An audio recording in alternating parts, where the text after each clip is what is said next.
As you can see, I'm wearing another pair of my Who's Your Daddy shorts. These shorts in response to those Hoochie Daddies that got you fellas looking like Meg Thee Stallion at a P. Diddy pool party. Got you brothers showing more leg than an IKEA side table. As I mentioned before, in every pair of the Who's Your Daddy shorts is a DNA test of a random person. These tests have passed the statute of limitation, however, it's still entertaining. Well, at least to me it is. Here's an example. Lucy Zielinski of Staten Island, aka New York's orphan delayed stepchild, no offense. In the case of 38-year-old Amazon factory associate Ricky, all 62 members of the infamous 80s biker gang, the Staten Slashers, are not the father. Hey Ricky, seems like everybody loves your mother Lucy. Here's another, Tamika Brown of Baisley Projects.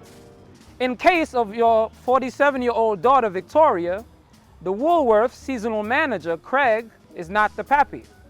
It is possible that Tito, the Venezuelan local auto shop mechanic who changed your broken tail light that day, is the guy you should be questioning. Seems like Tito got up in a few tails that day. See, these shorts are sold wherever you see me at, so pull up on me like a Huggies diaper. I got all sizes, from small to extra medium large.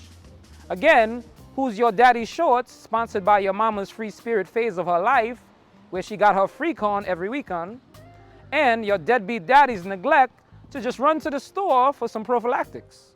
Man said, I ain't trying to hear that if it ain't about the bareback. But enough of that, let's start the show. Gentrification is defined as raising property values but often displacing low-income families and small businesses. AKA, you lost your neighborhood already, Freddie. Gentrification got our people getting a stepping like a Greek stroll at a HBCU party, and those Greeks can stroll. See, when the local corner store stops selling loose cigs or loosies and offers more healthier options like cauliflower and turmeric flavored vapes, you know it's already too late, brother.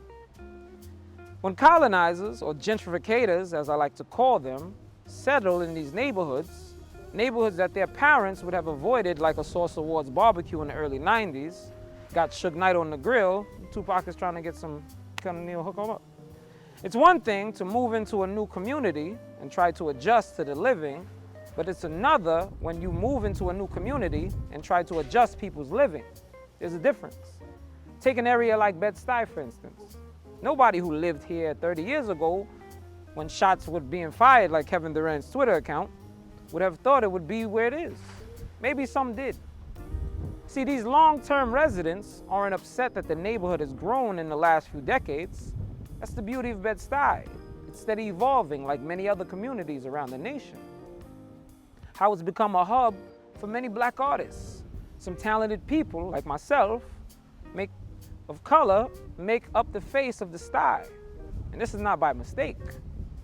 But hearing that these new occupants of the area continuously attempting to rename and change an already established community is like taking the trash can dumpster fire of a team you call the New York Knicks and renaming them the New York State Warriors. You just can't do that. Stuyvesant Heights, Clinton Stuy, whatever you visitors come up with, doesn't matter no way. Because I still know a Tasha who will pull up to the corner deli with the furry slippers and neck on heavy tilt. She's a do-or-die Bed-Stuy legend. And side note, play with your mama, don't play with her. She got them hands, she's a southpaw. And this isn't only happening in Brooklyn and Harlem. Some Bronx newcomers have already renamed the South Bronx Sobro, an ode to Manhattan's own Soho. But like Eno, Charlie says, oh no. See, to me, the South Bronx will forever be known as the South Boogie. AKA, you don't want to go there unless you're ready to throw up your hands like a Justin Bieber concert. Can you catch a fade? Please believe it. Just because you change the name of an area doesn't mean you erase its history. Just as when we welcome you into our neighborhoods with open arms, doesn't mean we won't get you out of there with open kicks. Just kidding. Violence isn't the way. Or maybe it is. It's the watering down of the community's culture for me. You see, some of these places, although many not having the best past, still want to say in how their communities move into the future. It's like black families moving into predominantly white neighborhoods and saying, hey guys, can we get a soul food shack out here or something? A brother gotta eat. Well, them white folk would run them out of there quicker than how they ran us out of there, what was it, yesterday? Literally just happened. And it's not necessarily a race thing all the time, but it's not necessarily a race thing either. I don't know, it's a toss-up. And don't be fooled, these gentrificators come in all races, political affiliations, and gender. So you may get tricked if you're only looking for a progressive white family with Trader Joe reusable bags walking through your town playing the flute. They don't always look like that. Some will say, hey Charlie, if those people valued their communities, they wouldn't lose them in the first place. And to those people, you know what I say? Shut the fuck up. I never asked you. Why don't you go kick a large rock as you eat your vegan glizzy with extra glizz? See, this is not over, Jehovah, but I got some tring-a-ling-a-ling waiting for me at the crib. See, Tasha from the store got some yams on her. I'm talking yam drizzle like the yam drizzle you'll find at the To The Max food company located in Queens. Shameless plug. It was a pleasure to have you over again in my crib in Bed-Stuy. As always, like, comment, and subscribe to our Love For Art YouTube channel. Check out our upcoming content.